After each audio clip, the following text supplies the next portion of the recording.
எனக்கு தெரிஞ்சு பிரமிடுனா பத்ரிஜி, பத்ரிஜினா பிரமிடு. அகஸ்தியருக்கும் பிரமிடுக்கும் என்ன அகஸ்தியர் பிரதிஷ்டை பண்ண முருக இயந்திரம் இது எல்லாமே ரெக்கார்டில் இருக்குது. 100 வருஷத்துக்கு முன்னாடியே கண்டுபிடிச்சிட்டாங்க. இந்த பிரமிடுன்றது லட்சக்கணக்கான வருஷ பாரம்பரியம் உள்ள இந்திய சிந்தனை. எங்கெல்லாம் சுயம்புலிங்கம் இருக்குதோ அங்கெல்லாம் உள்ள உயிருள்ள சித்தர்கள் இருக்கிறார்கள்.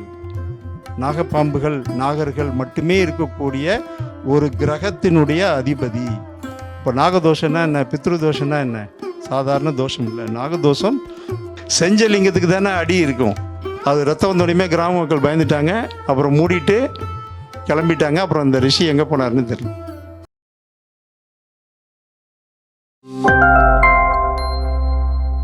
இப்போது சபை நாகரிகம் என்னென்னா, இந்த இவ்வளோ நேரம் நடந்த நிகழ்ச்சியில் அது ஒரு சின்ன பாராட்டு, அதை பற்றி ஒரு சின்ன விஷயம் சொல்லிவிட்டு கண்டினியூ பண்ணுறது நல்லது. இயல் இசை நாடகம் இது நம்மளுடைய கலாச்சாரம் மட்டுமல்ல, ஒவ்வொரு குடும்பத்திலையும் இருக்க வேண்டியது, ஒவ்வொரு குடும்பத்திலையும் படிக்க வேண்டியது. முடிந்தால் ஒவ்வொரு நபர் அல்லது ஒவ்வொரு குடும்பத்துக்கு ஒருத்தராவது படிக்கணும். ஏன் படிக்கணும்? 2 காரணம் சொல்கிறேன். அம்மா சொல்லிட்டாங்க, நான் ஞானம்லாம் சொல்ல வரல, கதை தான் சொல்ல வந்திருக்கேன். ஞானம்னு சொல்லதுனால மகாபெரியவர் சொல்கிறார், ஏன் இயல் இசை நாடகம் படிக்கணும். பிரபஞ்சத்துடைய ஒளி இருக்கு இல்லையா, பிரபஞ்சத்தோட ஒளியில் சூரிய ஒளி வருது. அந்த சூரிய ஒளி வரும்போது சப்தங்களும் வருகிறது. சூரிய ஒளியுடன் சப்தங்களும் இணைந்து உள்ளது. நம்ம காது அந்த ஃப்ரீக்குவன்சிக்கு இல்லாதனால கேட்கல. என்ன சப்தங்கள் இருக்குது? ச, ரி, க, ம, ப, த, நி. இதெல்லாமே பிரபஞ்ச சக்தியோடையே இணைந்து இருக்கிறது. ஓம் என்ற ஒளியும் சூரிய ஒளியில் வருது. இதெல்லாம் கேட்கல, ஆனால் நம்ம உடம்புகளை அதெல்லாம் தூண்டுது. அப்போ இது ஏன் படிக்கணும் அப்படின்னா, நமக்குள்ளே உள்ள உணர்வுகளையும், உணர்வுகள் தான் ஆன்மீகன்றது, அறிவு கிடையாது ஆன்மீகம். அறிவை கடந்து உணர்வோட உச்சிக்கு போகிறது தான் ஆன்மீகம். அப்போ உணர்வுகளை தூண்டும், உடல்நிலையும் சரி பண்ணும். உணர்வுகளை தூண்டும், உடல்நிலையும் சரி பண்ணும். ஒவ்வொரு சப்தங்கள் எழும்போதும் உடம்புக்குள்ளேயே சில நாடிகள்லாம் ஓப்பன் ஆகும். ஒவ்வொரு சப்தங்களும் ஒவ்வொரு இடத்துலேருந்து எழும்புது. வயிற்றுலேருந்து, நெஞ்சிலேருந்து, நுரையீரலேருந்து, கழுத்துலேருந்து அப்படிலாம் சொல்லுவாங்க. ஒவ்வொரு சப்தங்கள் எழும்பும்போதும் ஒவ்வொரு நாடிகள், சில பூத நாடிகள்னு சொல்லுவாங்க, அதெல்லாம் ஓப்பன் ஆகும். கணபதி சச்சிதானந்த சுவாமிகள்னு சொல்லிட்டு கர்நாடகாவில் இருக்கிறார். அவர் பார்த்திங்கன்னா வீணை இசையால் ஹாஸ்பிட்டலில் போய் வீணை இசைச்சு பேஷண்ட்டை க்யூர் பண்ணுவார். ப்ரூவ் பண்ணி காமிச்சிருக்கார். வீணை இசை பார்த்திங்கன்னா வயிற்றுக்குள்ளே கர்ப்பிணி பெண்கள் இருக்காங்க இல்லையா, அவங்க வயிற்றுக்குள்ளே உள்ள குழந்தைக்கும் கேட்குமா வீணை இசை. அவ்வளோ முக்கியத்துவம் உள்ளது வீணை இசை. அதனால் எல்லா குடும்பத்துலேயும், என் தங்கச்சி, நான் நான் வளர்ந்தது பார்த்திங்கன்னா மும்மூர்த்திகள் பிறந்த ஊர் அது திருவாரூர். அந்த திருவாரூரில் தான் நான் வளர்ந்த ஊர். அதனால் பார்த்திங்கன்னா காஞ்சி மடத்துலேருந்து அந்த மும்மூர்த்திகள் பிறந்த வீட்டையும் புதுப்பித்து அங்கே லைவாக இசைகள் கற்றுக் கொடுக்க ஏற்பாடு பண்ணாங்க. தேடி பிடிச்சி என் தங்கச்சியை போய் அங்கே வீணா கிளாஸில் சேர்த்துட்டு வந்தேன். எங்கள் வீட்டிலே ஒரு குடும்பத்தில் சேர்த்துருக்கேன். எங்கள் குடும்பத்துலேயும் நிறையா படிச்சிருக்காங்க. அதனால் கண்டிப்பாக ஒவ்வொரு இது எதை காட்டுதுன்னா, அவங்க எல்லாரையும் இன்வால்வ் பண்ணி கடைசியாக ஆடிட்டு போயிடாங்க. எல்லா குடும்பத்திலையும் இதுவரையிலையும் இசை படிக்கவில்லை என்றால் குடும்பத்திற்கு ஒருவராவது இசை படிக்க வேண்டும். இல்லை ரைட். அவங்களுடைய பாராட்டு, அவங்களுடைய இதை எப்படி நம்ம புரிஞ்சுக்கணுன்றதுக்காக ஒரு மெசேஜ். ரெண்டாவது அகஸ்திய பெருமான்லேருந்து ஆரம்பித்து வள்ளலார் பெருமானோட இந்த சப்ஜெக்ட் முடிக்க போகிறேன். எனக்கு தெரிஞ்சு பிரமிடுனா பத்ரிஜி, பத்ரிஜினா பிரமிடு. எனக்கு இந்த அளவுக்கு தான் தெரியும். ஆனால் முதல் தடவை சூர்யா அம்மா எனக்கு இன்விடேஷன் அனுப்பும்போது அந்த இடத்தோட பிளேஸ் அகஸ்திய மகா பிரமிடு அப்படின்னு அந்த போட்டிருந்தது. ஒரே ஒரு கேள்வி, அகஸ்தியருக்கும் பிரமிடுக்கும் என்ன சம்பந்தம்? பிரமிடுக்கும் பத்ரிஜிக்கும் நிறைய சம்பந்தம் இருக்கு. அகஸ்தியருக்கும் பிரமிடுக்கும் என்ன சம்பந்தம்? அகஸ்தியர் தியானம் பண்ண இடம் இந்த வழியா போயிருக்கார். அகஸ்தியர் தியானம் பண்ண இடம், அதனால இந்த இடத்துக்கு அகஸ்தியர் பிரமிடுன்னு வச்சிருக்கீங்க. உண்மையிலேயே அகஸ்தியருக்கும் பிரமிடுக்கும் சம்பந்தம் இருக்கு. எல்லா பிரமிட்னா எப்ஜித்து மட்டும் நினச்சிட்டு இருப்போம். இப்போ சவுத் இந்தியா அவங்களுக்கு பிரமிடு வந்துருச்சு பத்ரிஜினால. ஆனால் இங்கிலாந்துக்கும் அகஸ்தியருக்கும் தொடர்பு இருக்குது, பிரமிடுக்கும் தொடர்பு இருக்குது. நடந்த கதையாகவே சொல்கிறேன். கொஞ்சம் நாளைக்கு முன்னாடி நடந்த கதை. நம்ம எல்எம்ஆர்கே, லயன் மயூரா ராயல் கிங்டம் அப்படின்னு திருச்சூரில் ஒரு முருக அருளால் பிறந்த ஒருத்தர் இருக்கார். அவர் பேர் ரஜித்குமார். நெட்டில் ரஜித்குமார்னு போட்டாலும் வரும், எல்எம்ஆர்கே லயன் மயூரா ராயல் கிங்டம்னு போட்டாலும் வரும். அவர்கிட்ட முருகப்பெருமான் சின்ன வயசுலேருந்தே பேச ஆரம்பிக்கிறாரு.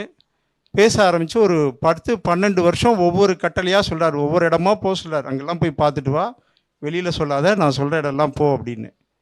அப்போ முதல்ல போக சொன்ன இடம் வந்து இலங்கையில் கதிர்காமம். கதிர்காமம் இடத்துக்கு போ. அந்த இடத்துக்கு போய் கதிர்காம கோயிலுக்கு முன்னாடி, கதிர்காம கோயிலுக்கு வரலாறே கிடையாது. அது முருகன் சிலையெல்லாம் செய்கிறதுக்கு முன்னாடி உள்ள கோயில், வேல் மட்டும் இருக்கக்கூடிய கோயில், இலங்கையில் உள்ள கோயில். ஆயிரக்கணக்கான எந்த யுகத்தில் ஆரம்பிச்சதுன்னே தெரியாது. கலியுகத்தில் இல்லை, வேறு எந்த யுகத்தில், வேறு எந்த சதுர்யுகத்தோட கலியுகத்திலேயோ சத்தியுகத்திலேயோ ஆரம்பிச்சதுன்னே தெரியாது. அந்த பழமையான கோயில் வெளியில் உள்ள மண்ணை எடுத்து கொண்டு வைத்துக்கொள் அப்படின்றார் முருகப்பெருமானுடைய உத்தரவு. கதிர்காம கோயிலுடைய வெளியில் உள்ள மண் என்னென்னா பூமி கிரகத்தோட மண் இல்லை, வேற்று கிரகத்திலேருந்து வந்த மண். அந்த மண்ணை மட்டும் எடுத்து வச்சுக்கோ அப்படின்னு சொல்கிறார். அப்புறம் துணியாக கதிர்காமம் போகிறார், மண் எடுத்து ஒரு துணியில் கட்டி வச்சுக்கிட்டார். ஒரு 10 வருஷம் கழித்து முருகப்பெருமான் உத்தரவு, அந்த மண்ணை எடுத்துகிட்டு இங்கிலாந்து போ அப்படின்றார். மண்ணை எடுத்துகிட்டு, இதெல்லாம் ஒரு 15 வருஷத்துக்குள்ளே நடந்தது தான். திருவூரில் இருக்கார் அவர். ஒரு 10 வருஷத்துக்கு முன்னாடி அந்த மண்ணை, கதிர்காமத்தில் எடுத்த வேற்று கிரக மண்ணை எடுத்துட்டு இங்கிலாந்து போ அப்படின்றார். இங்கிலாந்து போன பிறகு அதுக்கு மேலே ஒரு ஸ்தலம் சொல்கிறாரு. நெட்டில் போட்டு பாருங்கள், சில்புரி ஹில்ஸ், SILBURI, சில்புரி ஹில்ஸ். அந்த சில்புரி ஹில்ஸ்க்கு போ. அது என்னென்னா பழனி மலை மாதிரி ஒரு சின்ன குன்று. அந்த சில்புரி ஹில்ஸ்க்கு போ. அந்த மலை உச்சியிலேருந்து அந்த கதிர்காமத்தில் எடுத்த மண்ணை வச்சு வேலை வச்சு பூஜை பண்ணு, முருக பூஜை பண்ணுன்றாரு. அதே மாதிரி அந்த அது ஆர்கியாலஜி டிபார்ட்மெண்ட் ப்ரொடெக்டட் சைட். அந்த சைட்டு, அதில் வந்து மலை, சின்ன பழனி மலை, யாருமே கிடையாது, சுற்று வட்டாரத்தில் யாருமே கிடையாது. அந்த மலை உச்சியில் மேலே நின்று அந்த கதிர்காம மண்ணை வச்சு பூஜை பண்ணிவிட்டு திரும்ப வர்றார். அதுக்கப்புறம் தான் முருகப்பெருமான் அதோடைய ரகசியத்தை சொல்கிறார். இந்த இடத்துல சுமார் 5000 வருஷத்துக்கு முன்னாடி முருக எந்திரம் பதித்து அதை மேலே பிரமிடு கட்டி வழிபாடு நடந்துகிட்டு இருக்கு. 5000 வருஷத்துக்கு முன்னாடி. காலப்போக்கில் இப்போ மேடாக இருக்கிறதெல்லாம் பார்த்தீங்கன்னா அதுக்குள்ளே ஏதோ இருக்கும், பள்ளமாக இருக்கிறதுக்குள்ளேயும் ஏதோ இருக்கும். தார் பாலைவனத்தில் என்ன இருக்குது? பாலைவனம்.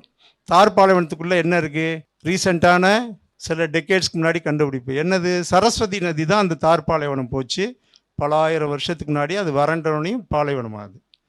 அந்த சரஸ்வதியோட வண்டல் படுகை, ஒரு நதி போனால் படுகை எப்படி இருக்குமோ அதெல்லாம் ஆர்கியாலஜிஸ்ட் கண்டுபிடிச்சிருக்காங்க. எப்படி ராமர் கட்டின பாலம் உண்மையிலேயே இருந்ததோ, அதே மாதிரி ராஜஸ்தானில் நதி வறண்டு சரஸ்வதி நதி இருந்ததோ, அப்படி 5000 வருஷத்துக்கு முன்னாடி பிரமிடு கீழே முருக எந்திரம்.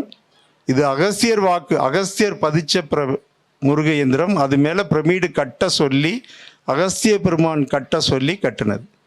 அகஸ்தியர் பிரதிஷ்டை பண்ண முருக எந்திரம். அதில் அகஸ்தியருடைய ஆணைக்கிணங்க கட்டப்பட்டது 5000 வருஷத்துக்கு முன்னாடி இங்கிலாண்டில். இது 100 வருஷத்துக்கு முன்னாடியே லண்டன் ஆர்கியாலஜிஸ்ட்டு அந்த இடத்த தோண்டியிருக்காங்க. சென்ட்ரல் மேலேருந்து ஒரு துளை போட்டு அப்படியே தோண்டி சைடுலெல்லாம் போய் பிரமிடு மாதிரி ஒரு கன்ஸ்ட்ரக்ஷன் இருந்திருக்கு அப்படின்றத ப்ரூவ் பண்ணிவிட்டு அந்த இடத்த டேமேஜ் பண்ணாமல், அது மேலே இப்போ பார்த்தா மலை தான் இருக்கும், மண்ணால் தோன்ற மலை தான் இருக்கும். பிரமிடு மாதிரியான கன்ஸ்ட்ரக்ஷன் தான் இருந்திருக்கு. சேம் டைப் ஆஃப் கன்ஸ்ட்ரக்ஷன் 1, 2 இல்லை, ஹண்ட்ரட்ஸ் ஆஃப் பிரமிட்ஸ் இங்கிலாந்தில் 5000 வருஷத்துக்கு முன்னாடி இருந்ததுன்றது அதோட கன்க்ளூஷன். இப்போது பிரமிடு எஜிப்டுக்கு மட்டும் உரியதில்லை, உலகம் முழுக்க இருந்திருக்கு. அது ஒரு இடத்துல இங்கிலாண்டில் இருந்ததை அவங்க கண்டுபிடிச்சிருக்காங்க. இது எல்லாமே ரெக்கார்டில் இருக்குது. 100 வருஷத்துக்கு முன்னாடியே கண்டுபிடிச்சிட்டாங்க. மாயன் கல்ச்சரில் தெரியும் உங்களுக்கு, அமெரிக்காவில் மாயன் கல்ச்சர்லேயும் பிரமிடு மாதிரி ஒரு ஸ்ட்ரக்சர்லாம் இருந்திருக்குது. நம்மளுடைய 6 விதமான வழிபாடு இருக்கு இல்லையா? கானாபத்தியம், கௌமாரம், அதில் சௌரவன்னு இருக்கு இல்லையா? அதுதான் சூரிய வழிபாடு. வள்ளலார் சொல்கிறது சூரிய வழிபாடு. பல லட்சம் வருஷம் சூரிய வழிபாடு இருந்தது, அது மறைந்து போயிடுச்சு. காயத்ரி மந்திரம்ன்றது சூரிய வழிபாடு தான். அதை இந்த காலத்தில் ரிவைவ் பண்ணது யார்? வள்ளல் பெருமான். சூரிய வழிபாடு, ஒளி தத்துவத்தை இந்த காலத்தில் ஆதிசங்கரன்னா 2500 வருஷத்துக்கு முன்னாடியே அதையும் வகைப்படுத்தினதில் 6 விதமாக வகைப்படுத்தினதில் சௌரம் அப்படின்ற சூரிய வழிபாடையும் ஒளி வழிபாடையும் வகைப்படுத்தியிருக்கார். அதை இப்போது லேட்டஸ்ட்டாக ப்ரொமோட் பண்ணது யார்? வள்ளல் பெருமான். இப்போது எனர்ஜி சென்டர் அப்படின்றது, பிரமிட்னா என்னது? அது ஒரு எனர்ஜி சென்டர். அந்த எனர்ஜி சென்டர் நம்முடைய சாஸ்திரப்படி எப்படிலாம் இருந்திருக்கு. ஒருத்தர் ரிசர்ச் பண்ணி ஒரு 30 வருஷத்துக்கு முன்னாடி ஒரு புக்கு போட்டிருக்கார். ஸ்ரீசக்கரம், மகாமேரு, பிரமிட், இது மூணுத்தையும் இது பண்ணி, ஸ்ரீசக்கரம்ன்றது 2D, மகாமேருன்றது அதோட 3D வெர்ஷன். அதனுடைய கட்டுமானம், வெளியில பண்ண கட்டுமானம் தான் பிரமிட். இதை ஒருத்தர் ரிசர்ச் பண்ணி, ஒரு சவுத் இந்தியன், ஸ்ரீசக்கரா 2Dயில் ஒரு நீங்கள் தாமரை சக்கரத்தில் வரும். அது மேலே இப்போ காஞ்சி எங்கே ஃபெமிலியராக உள்ளதுன்னா, மாங்காடு காமாட்சி அம்மன் கோயிலில் மகாமேரு இருக்கும், அர்த்தமேரு இருக்கும். அது யார் பிரதிஷ்டை பண்ணது? ஆதிசங்கரரே பிரதிஷ்டை பண்ணது. ஆதிசங்கரரே உக்கிரமாக இருந்த அங்கே உள்ள காமாட்சிக்கு அந்த மகாமேரு, அந்த கல்லாலான மகாமேரு, கீழே பார்த்தீங்கன்னா 2-4 ஆமையெல்லாம் இருக்கும். இந்த அர்த்த மகாமேருவை அது ஆல்மோஸ்ட் ஈக்குவல் டு பிரமிட் தான். இந்த பிரமிட்ன்றது லட்சக்கணக்கான வருஷ பாரம்பரியம் உள்ள இந்திய சிந்தனை. உலகெங்கும் அது வேறு வேறு வடிவத்தில் இருக்குது. இப்போ இந்த புத்துக்கோயில் இருக்கு இல்லையா, புத்துக்கோயிலை கிராஸ் பண்ணி எல்லாருமே போவீங்களா? புத்துக்கோயிலோட அம்சம் என்ன? சுயம்புலிங்கத்தோட அம்சம் என்ன? எல்லாமே பிரமிட் மாதிரி ஆக்கர்ஷணமான தெய்வ சக்தி உள்ள, சில இடத்துல ஈசக்கள்லாம் மாதிரி ஈஸ்வர தத்துவங்கள் இருக்கிற இடங்கள் தான் புத்துக்கோயில். சுயம்புலிங்கம், சுயம்புலிங்கம்ன்றது எப்படி உருவாகுது? சுயம்புலிங்கம்ன்றது ரிஷிகள் பெரிய பெரிய சித்தர்கள் ஒரு காலம் முடிவு பண்ணிட்டு தரைக்குள்ளே போய் தோண்டி உள்ளே உட்காந்துருவாங்க.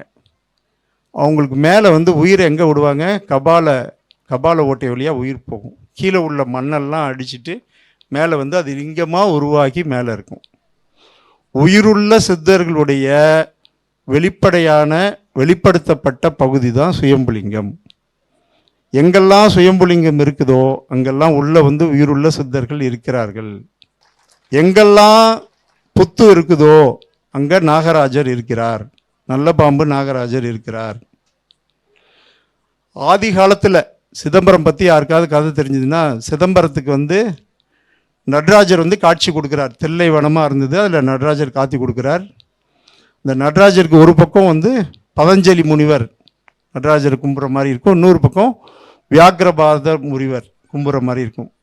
புலிக்கால் முனிவர், இது நாக வடிவில் உள்ள பதஞ்சலி முனிவர். இவங்க 2 பேரும் நடராஜரை கும்புற காட்சி கிடைக்கிற இடம் தான் சிதம்பரம். ஆதிகாலம், அதெல்லாம் எந்த காலம், எந்த 5000 வருஷமோ 10,000 வருஷம்லாம் நினச்சிக்காதீங்க. அதுக்கு பக்கத்தில் உள்ள சீர்காழியோட வருஷம் என்ன தெரியுமா? 240 கோடி வருஷம் பழமையானது. அப்போ சிதம்பரத்தோட பழமை என்ன? பல சதுர்யுகங்கள் கடந்தன. அகஸ்திய பெருமான் ஒரு இடத்துல சொல்கிறாரு, 108 சதுர்யுகங்கள் இப்போ முடிவுக்கு அடுத்த 108 சதுர்யுகங்கள் ஆரம்பிக்கப்பட இருக்கிறது. அகஸ்திய பெருமானுடைய வாக்கு ஸ்ரீமதி ஜெயந்தி அண்ணின்னு அன்பாலயத்தில் கொடுத்துருக்காங்க. 108 சதுர்யுகங்கள்.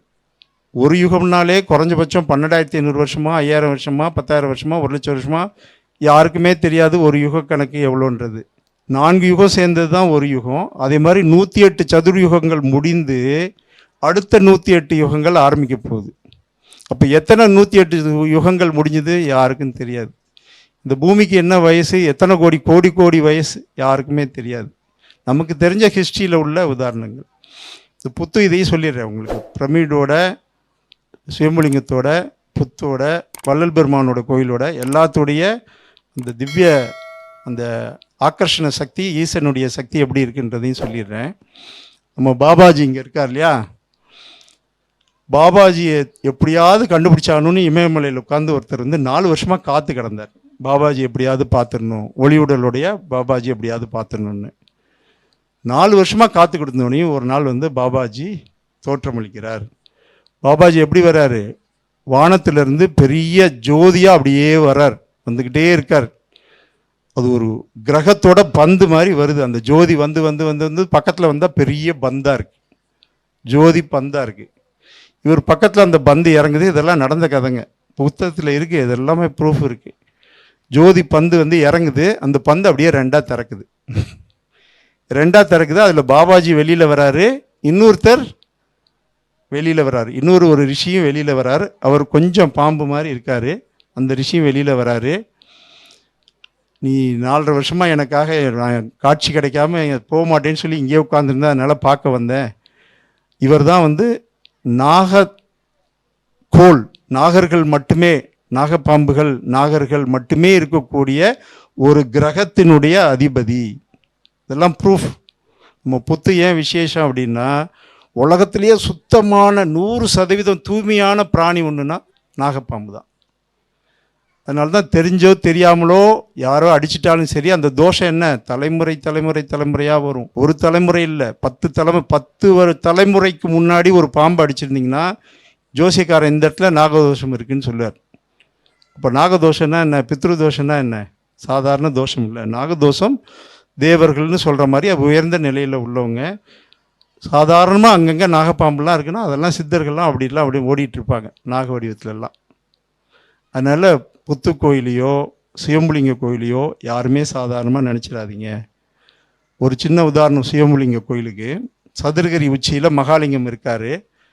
அந்த மகாலிங்க மலையை ஒரு 100-150 வருஷத்துக்கு முன்னாடி சதுரகிரி உச்சியில் என்ன இரட்டை மகாலிங்கம், சுந்தர மகாலிங்கம்னு இருக்கார். அது சுயம்புலிங்கம். தெரியாமல் கிராம மக்கள் என்ன பண்ணிட்டாங்க, அந்த மகாலிங்கம் வளைஞ்சிருக்காரு தெரியுமா, சதுரகிரி ஃபோட்டோ பார்த்துருப்பீங்க. மகாலிங்கம் வளைஞ்சிருக்காருன்னு சொல்லிட்டு கிராம மக்கள் அதை நேர்படுத்தி வைப்போம், ஒரு நல்லது பண்ணுவோம் அப்படின்னு சொல்லி அந்த லிங்கத்தை தோண்டிக்கிட்டே இருந்திருக்காங்க. தோண்டிக்கிட்டா 1 ஆள் உயரம், 2 ஆள் உயரம், 3 ஆள் உயரம், 4 ஆள் உயரம் பள்ளம் போயிட்டே இருக்கு. செஞ்ச லிங்கத்துக்கு தானே அடி இருக்கும். இது தானாக தோன்றின லிங்கம். உள்ளுக்குள்ளே ஒரு சித்தர் உட்கார்ந்துருப்பார், அவருடைய தலைக்கு மேலேருந்து வந்தது. அவருடைய பிராணசக்தி தான் அந்த லிங்கம்ன்றது. அப்போ தெரியாமல் மம்பட்டி உயிரோடு இருக்காருன்றது ஒரு ப்ரூவ் பாருங்க. மம்பட்டி அந்த லிங்கத்து மேலே அடியில் ஒரு 20-30 அடி மேலே அந்த லிங்கத்து மேலே பட்டு அந்த லிங்கத்துலேருந்து ரத்தம் வருது. இதெல்லாம் 150 வருஷத்துக்கு முன்னாடி நடந்தது. ரத்தம் வருது கரெக்டாக. அதுவரையிலும் ஒன்றுமே இல்லை, கிராம மக்கள் தோண்டிட்டு இருக்காங்க. ரத்தம் வந்தோடனே டக்குன்னு எங்கே இருந்தோ தெரியல ஒரு ரிஷி வந்துட்டார். எப்போ அதெல்லாம் நகர்த்தக்கூடாதுப்பா, அது ஆதி காலமாக அப்படியே தான் இருக்குது, இதெல்லாம் நகர்த்தக்கூடாது, அப்படியே மூடிடுங்க, கிளம்புங்க அப்படின்னு சொல்லி ரிஷி சொல்கிறாரு. அது ரத்தம் வந்தோடனே கிராம மக்கள் பயந்துட்டாங்க. அப்புறம் மூடிட்டு கிளம்பிட்டாங்க. அப்புறம் அந்த ரிஷி எங்கே போனார்னு தெரியல.